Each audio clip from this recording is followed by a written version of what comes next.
하나님, 당신이 누구신지 정말 제대로 알고 싶습니다. 말씀대로 살아보려고 애를 쓰지만 자꾸만 넘어지고 실패하고 이제는 하나님이 점점 부담스럽다. 더 이상 내 힘으로 안 된다는 것을 깨달은 이들을 위해, 교회는 열심히 다니지만 진짜 하나님을 알고 싶은 이들을 위해, 성경이 이해 안 되지만 믿음 없다고 할까봐 질문하지 못하는 이들을 위해, 제자훈련 공동체 하심의 대표인 박영춘 교수, 우리 안에 베일에 쌓여있는 질문들에 대한 통쾌한 해답을 지금부터 낱낱이 공개합니다.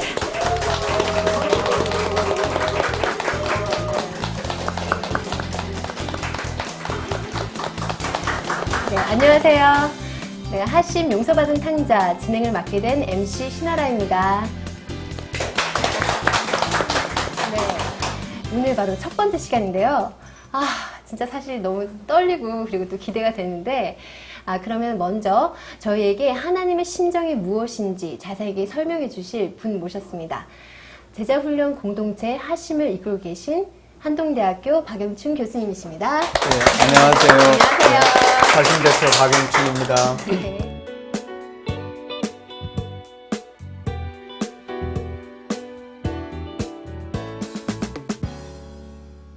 네, 그리고 저희에게 진솔하게 얘기해 주실 패널 두 분 모셨는데요. 각자 소개 좀 부탁드릴게요. 네, 저는 직장생활 2년차 초보 직장인 송재광입니다. 네, 반갑습니다. 네, 저는 아이들에게 피아노를 가르치고 있는 피아노 선생님이고요. 이수연입니다. 네, 반갑습니다. 네. 근데 교수님, 아까 제가 제자훈련 공동체 하심에 대해서 언급을 드렸는데, 그 하심이 어떤 의미고, 그리고 또 어떤 단체인지 간략하게 소개 좀 부탁드릴까요? 예, 하심은 하나님의 심정할 때 그 하나님 심정, 하심, 그래서 하나님의 심정의 약자고요. 하심의 존재 목적은 하나님의 심정을 우리가 배워서 그 하나님의 심정을 깨닫고 그 하나님의 심정으로 이 땅을 하나님의 나라로 만들어 가려는, 그리고 그것을 교회가 아닌, 교회 속이 아닌 삶 속에서 우리가 이 땅에 하나님의 나라를 만들어 가자 하는 용서받은 탕자들의 공동체가 하심입니다. 그래서 하심은 제가 2000년에 한동대학교 교수로 부임했는데 그때 시작되었고, 이후로 저희가 한 4,000명 정도 제자훈련한 것 같아요. 하심, 그게 바로 하나님의 심정이었군요. 예, 맞습니다. 이름 정말 좋은 것 같아요. 네. 그렇죠? 네. 교수님께서 말씀하신 것처럼 삶 속에서 하나님의 심정을 알아간다는 게 참 좋은 것 같은데, 저희도 한번 알아가 볼 텐데, 교수님의 강의와 그리고 또 패널 분들의 고민들을 통해서 심층 있게 한번 다뤄보도록 할 건데, 오늘 어떠세요? 저는 요즘에 좀 직장 생활 좀 치이는 듯한 느낌이 힘이 벅차더라고요. 한 2년 되니까요. 그래서 좀 말씀이나 뭐 이런 것들 전혀 막 귀찮아지고 이런 상황인데 좀 오늘 돌파구나 해안 같은 걸 얻고 가는 시간이 됐으면 좋겠습니다. 네. 저도 하나님이 기뻐하시고 원하시는 게 무엇인지에 대해서 좀 오늘 이 시간을 통해서 명쾌하게 알았으면 좋겠습니다. 네. 자, 그러면 저희 첫 번째 강의 한번 박수로 소개 들어볼까요?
자, 오늘은 용서받은 탕자 첫 번째 강의인데 누가복음 15장에 둘째 아들의 얘기를 다뤄보려고 합니다.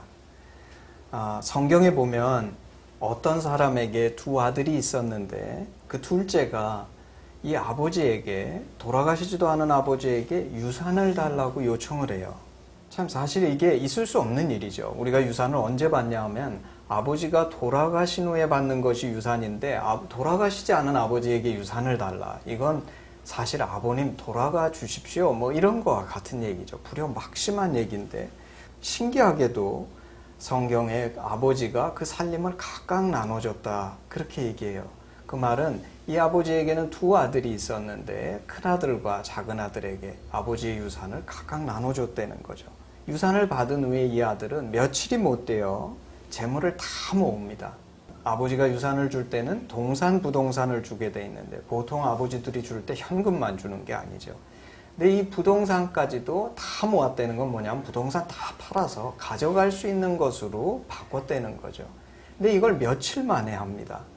며칠이 못 돼요. 재물을 다 모아가지고 옆에 있는 동네로 간 것이 아니라 먼 나라로 가요. 아주 먼 곳에 가서 거기서 허랑방탕하여 재산을 허비했다. 그렇게 얘기하는데 이것을 보니까 이 둘째 아들은 자기 멋대로 살고 싶어서 이 아버지한테 유산을 달라 그런 거죠. 아마 집에 있을 때 그 아버지가 하는 말들이 성가시고 귀찮고 간섭하는 것 같았을 것 같아요.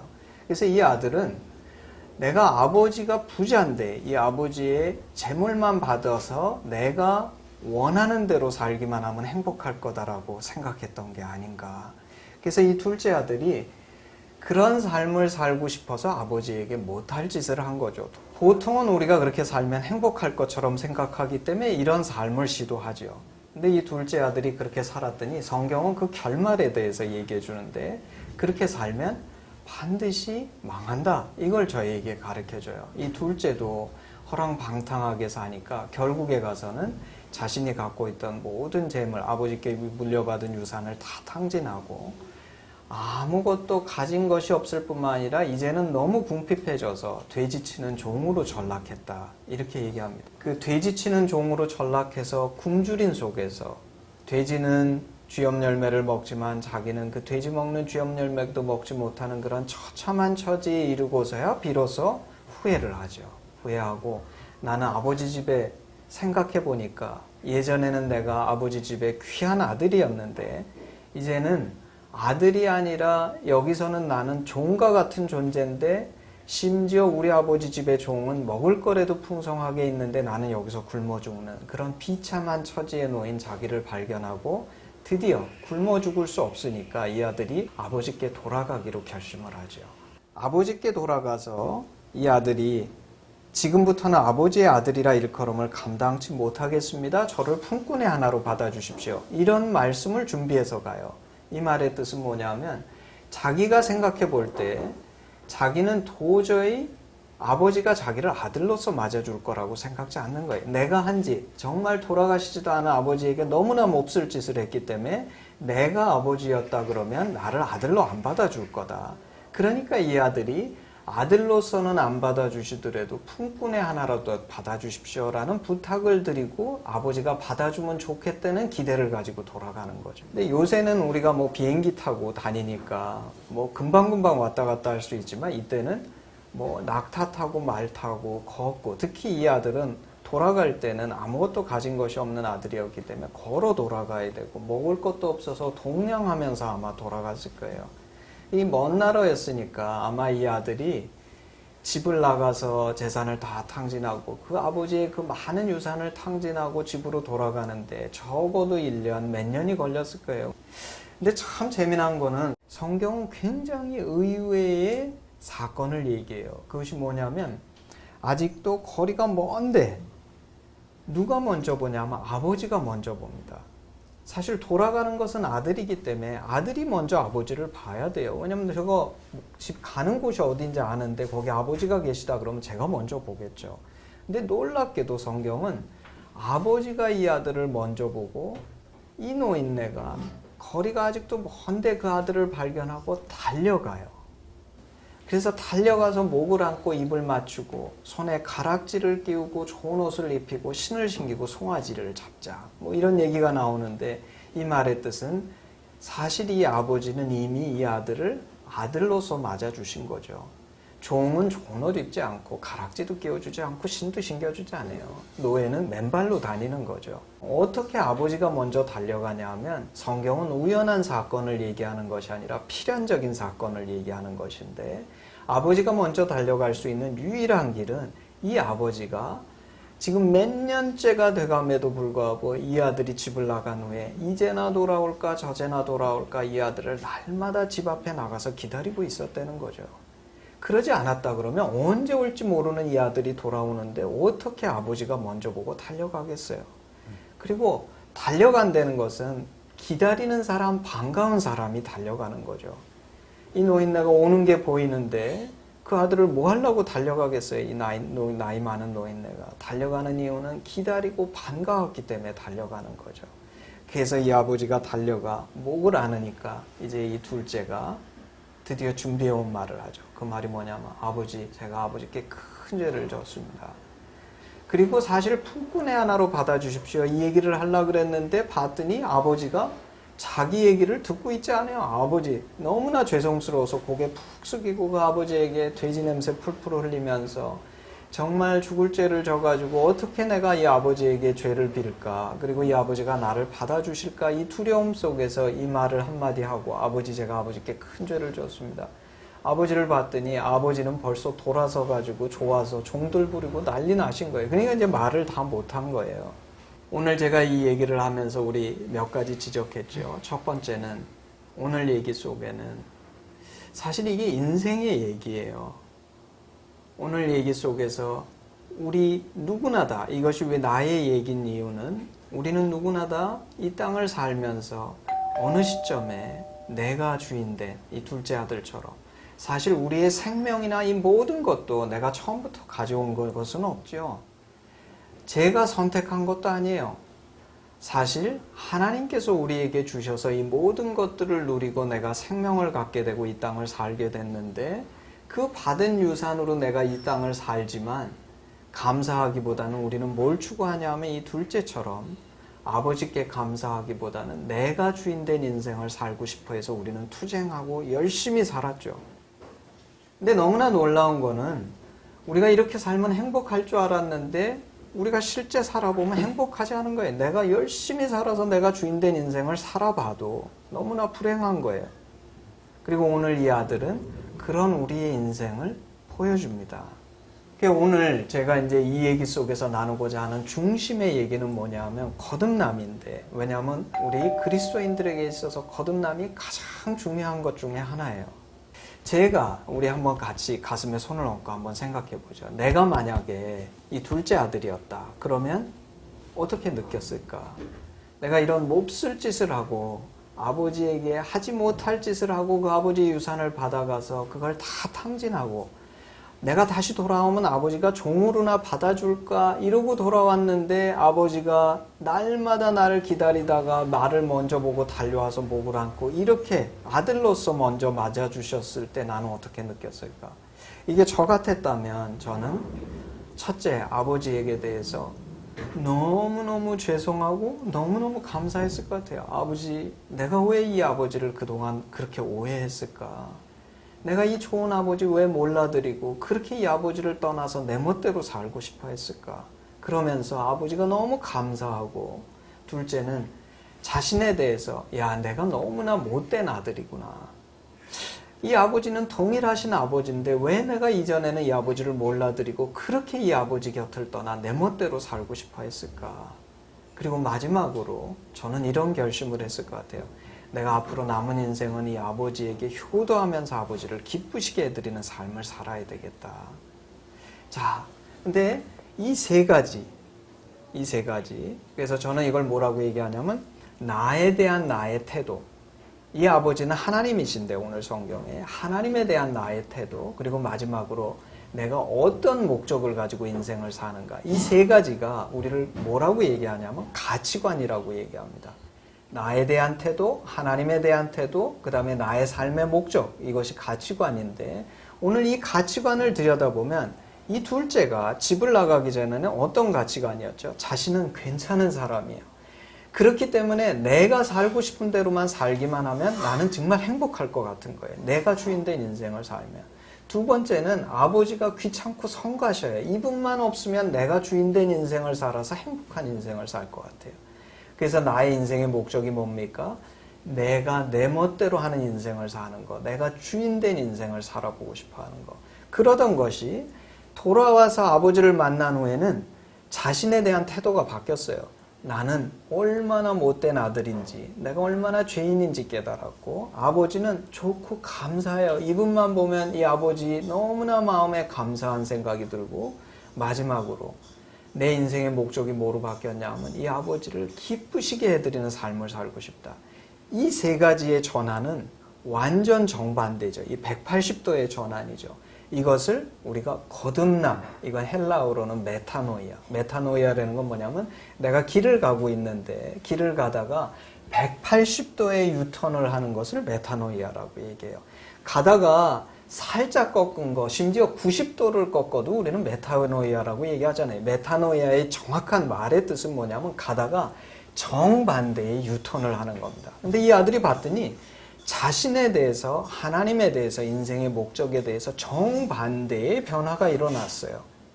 이거를 거듭남이라고 합니다.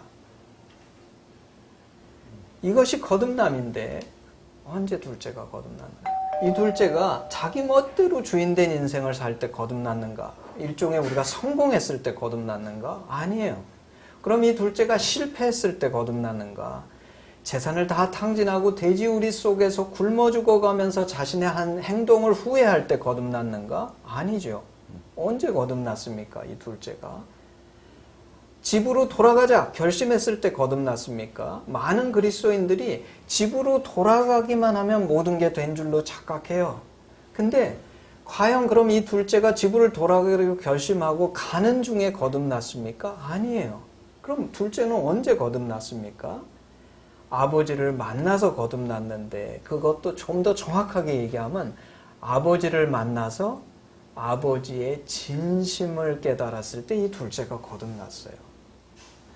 여기에서 우리는 놀라운 진리를 발견하는데, 우리 인간은 하나님의 진심을 만나면 거듭나요. 왜 복음이 우리를 거듭나게 만드냐 하면, 복음에는 하나님의 진심이 담겨 있는데 그 복음을 통해서 내가 하나님의 진심을 만나게 되면 내가 거듭나요. 그래서 거듭난 자는 이 세 가지 특성을 갖게 되는 거예요. 과거에는 자기를 위해 살고 하나님은 안중에도 없고 그 다음에 내가 주인된 인생을 사는 게 목적이었는데, 이제는 더 이상 그렇지 않고 나의 부족함이 뭔지를 알고 아버지를 기쁘시게 해드리는 게 목적이고 그분을 생각만 해도 좋은, 이건 마치 뭐와 같은 거냐면, 내가 이전까지는 아무 상관이 없었는데 어떤 여인을 사랑하게 되면 그 사랑하는 여인을 위해서 내 인생의 모든 것이 그 여인 중심으로 바뀌는 것과 같아요. 그리고 그렇기 때문에 더 행복한 인생을 사는 거죠. 자, 그리고 두 번째로 제가 짚고 싶은 거는, 그럼 우리 이 아버지를 한번 쳐다보자 이거죠. 참 놀라운 아버지죠. 이 아버지는 그 유산을 값없이 주실 뿐만 아니라 날마다 이 아들을 이제나 저제나 기다릴 뿐만 아니라 돌아왔을 때 품꾼의 하나로 받아줘도 감지덕지할 아들을 아들로서, 아들이 용서를 구하기 전에 벌써 아들로서 맞아주신 아버지신데, 이 아버지가 이 둘째를 언제 용서했을까 저는 생각해 봅니다. 왜냐하면 많은 사람들이 돌아와서 아버지께 잘못했습니다 그랬을 때 용서해 주셨을 거라고 생각하는데, 오늘 이 아버지의 행동을 곰곰이 보면 아버지는 아들이 유산을 달라 그랬을 때 이미 용서하신 걸 우리가 발견하게 돼요. 왜냐하면 용서하시지 않으셨다면 이 아들에게 유산을 주시지도 않으셨을 거예요. 아버지는 이미 이 아들을 용서하셨기 때문에 그 유산을 주시고, 그리고 이 유산을 가지고 간 아들이 이제나 돌아올까 저제나 돌아올까 돌아오기를 날마다 기다리시는 아버지시다. 이분이 우리의 하나님이다 하는 것이 오늘 누가복음 15장이 가르쳐주는, 그래서 우리는 이것을 통해서 몇 가지를 배우는 거죠. 아, 하나님은 어떤 분이신가? 그분의 심정은 무엇이고 내가 거듭난다는 것은 무엇인가? 그래서 오늘 이 얘기를 통해 거듭남이 무엇인지에 대해서 우리 한번 짚어봤습니다. 네, 교수님. 저는 개인적으로 하나님께서 먼저 용서하셨다는 그런 말이 진짜 감동이었거든요. 특히 그 탕자가 돌아오는 그 장면이 그렇게 중요한 의미인지 몰랐어요. 그 아버지가 그 멀리 있는데도 먼저 달려가서 이렇게 안고 입 맞추고 했다는 게, 그런 분이 정말 저의 하나님이라면 너무 행복하겠구나, 그런 생각을 했습니다. 네, 어떠셨나요? 사실 저도 그 설교 시간에 많이 들었던 그 누가복음 15장인데 이렇게 정말 심오한 뜻이 있었는 줄은 오늘 사실 처음 알았습니다. 저는 그 너무 아버지 생각이 또 많이 나더라고요.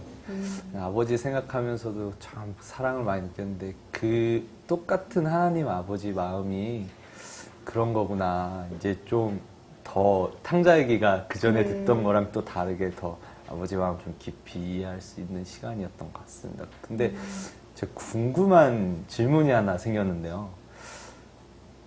그 제가 아버지 입장이었으면 뻔히 그 재산을 막 달라고 할 때부터 철없이 구는 걸 알아서 이렇게 주면은 얘가 반드시 가서 이렇게 잘할 것보다는 걱정이 들고 염려이 들 텐데 그렇게 아들을 사랑하시는 마음이 있으니까. 근데 왜 그거를 그렇게 말리지 않고 그냥 줘버렸을까요?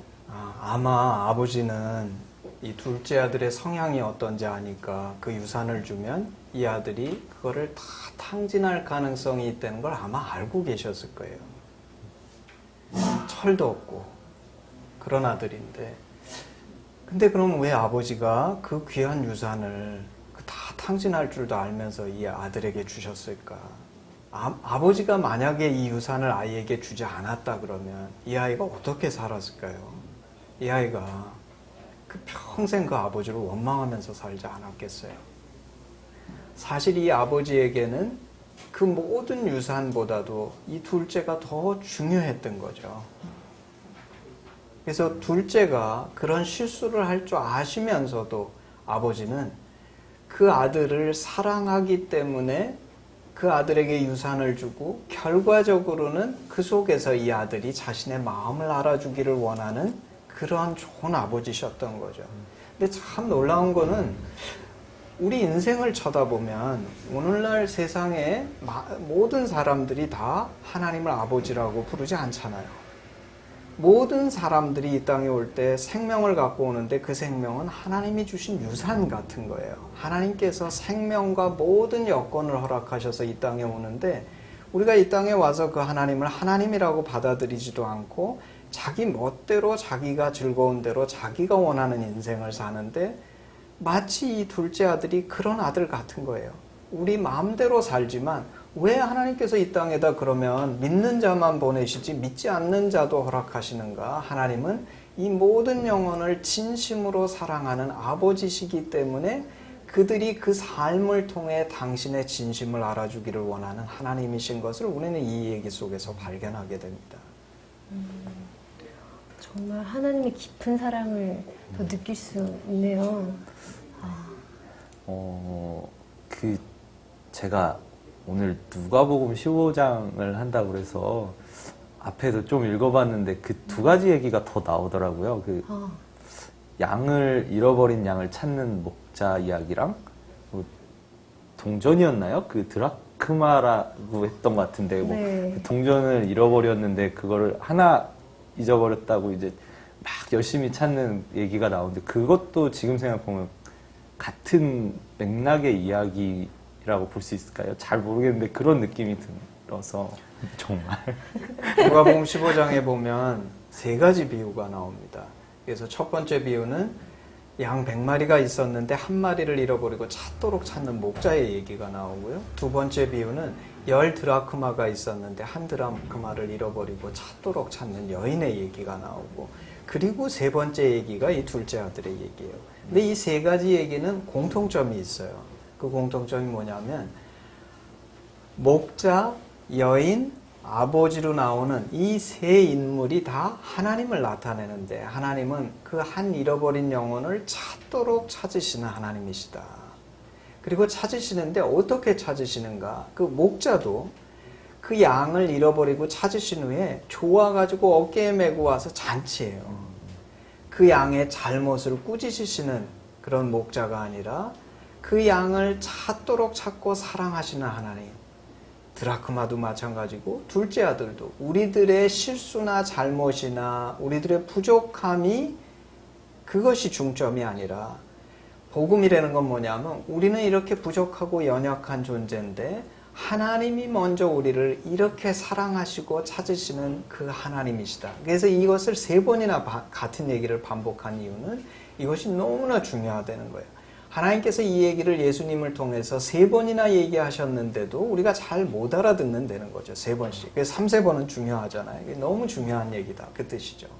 네, 이렇게 좋은 아버지를 알게 되면서 사실 제 자신이 너무나 부족하고 또 근데 하나님께도 너무나 감사하고 그래서 하나님한테 더 잘 해드리고 싶다는 마음이 굉장히 컸을 것 같은데 저도 처음에 하나님을 만났을 때는 굉장히 그 마음이 뜨겁고 하나님에 대한 사랑이 막 너무 커서 하나님께 정말 잘해야 되겠다 했는데 이게 조금 시간이 지나니까 점점 그런 마음이 없어지는 것 같아요. 그러면 혹시 그런 마음이 이렇게 없어지면 저는 거듭나지 않은 건가요? 제가 거듭남에 대해서 이렇게 나누면 많은 사람들이 그 비슷한 질문을 합니다.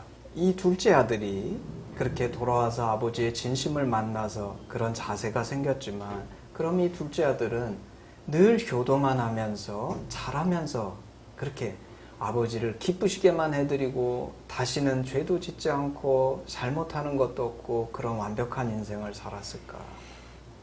생각해 볼 때 아마 안 그랬지 않았을까?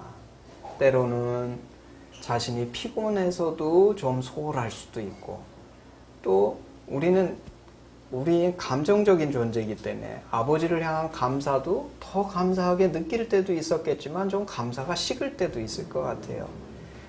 오늘 이 거듭남이란 얘기는 내가 늘 감정적으로 충만한 상태를 유지한다. 그런 뜻이 아닙니다.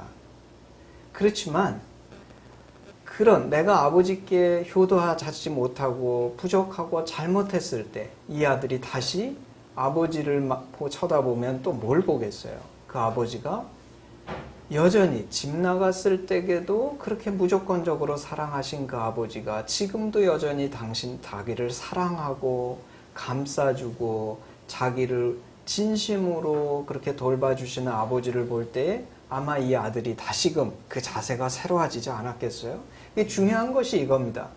내가 그것을 유지하는 것이 아니라 아버지와의 관계 속에서 아버지를 쳐다볼 때마다 이것이 나한테 새로워지고 그 말의 뜻은 그 하나님의 심정을 제가 마음속에 하나님과의 교제 속에서 자꾸 되새기면서 그렇지만 그것이 더 강해지기도 하고 약해질 수도 있지만 제 근본 자세는 안 바뀐 거죠. 저는 이 아버지를 위해 살고 싶고 아버지를 기쁘시게 해드리기 원하고 나의 부족함에 대해서 여전히 알아요. 그걸 거듭난 자라고 얘기하는 거죠. 그리고 그런 투쟁하는 삶을 사는 이유가 뭐냐면 내가 부족할 때 오히려 여전히 사랑하시는 아버지를 보면서 더 이상 좌절하고 앉아만 있을 수 없고 그분을 위해 투쟁할 수밖에 없는 자기를 발견하게 되는 거죠. 그거를 우리가 신앙생활이라고 얘기합니다. 교수님 말씀을 들으니까 그동안 저를 향해서 제가 스스로 정죄하고 그랬던 부분들이 많았었거든요. 근데 좀 많이 좀 편안해진 것 같아요. 그리고 다시 늘 이렇게 자신 없었던 모습이 아닌 하나님을 바라보면서 다시 그 용기를 회복할 그런 마음들이 자꾸 생기는 것 같아서 정말 네, 마음이 많이 편해졌습니다. 네. 감사하네요. 둘째 아들 얘기잖아요. 그럼 첫째 아들도 있잖아요. 아버지한테. 네. 끝에 한 조금 큰 아들이 이제 그 잔치가 벌어진 광경이 나오고 큰 아들이 이제 일을 마치고 돌아와서 약간은 불평불만에 섞여서 나는 이렇게 맨날 일하고 아버지 곁에 있는데도 잔치가 없는데 저렇게 막 속썩이고 돌아온 아들 왔다고 반치를 해주니까 약간은 서운하고 속상하고 원망스러운 그런 내용이 있더라고요. 근데 제가 요즘에 직장 생활하면서 막 나 열심히 막 해보려고 어떻게든 직장 생활도 좀 잘 해보려고 하고 좀 남들과 다르게 좀 선하게 그렇게 하려고 하는데도 잘 안 되고 막 얌체같이 그런 사람들은 막 잘 되는 경우들도 있고 그런 걸 보면서 막 원망스럽고 그런 저도 비슷한 그런 애매한 그런 마음이 있었는데 큰아들 얘기는 좀 더 해주실 이야기가 없으실까요? 교수님? 마침 우리가 다음번에 다룰 얘기가 맏아들의 얘기입니다. 그리고 맏아들 얘기는 참 중요해요. 그래서 우리 다음번에 오늘은 이 첫 번째는 둘째 아들의 얘기로 마무리하고 두 번째 얘기로 맏아들의 얘기를 우리 해보죠. 네, 아쉽지만 다음 시간이 시간에 하는 걸로. 저희가. 네. 오늘은 여기서 마무리해야 될 것 같네요. 네, 교수님 오늘 좋은 말씀 정말 감사드리고요. 그리고 송재강 씨 그리고 또 이수연 씨 함께 해주셔서 정말 감사드립니다. 감사합니다. 네. 네. 하나님의 심정, 저를 먼저 용서해 주시고 그리고 찾기까지 찾으시는 그 하나님의 마음, 그 마음으로 정말 가슴이 뭉클해졌었는데요. 시청자 여러분께서는 어떠신가요? 하나님의 그 마음을 더 알아가고 싶으시죠? 네, 그러면 저희 다음번에 더 좋은 내용으로 여러분 찾아뵙겠습니다. 오늘 함께 해주셔서 감사드립니다. 감사합니다.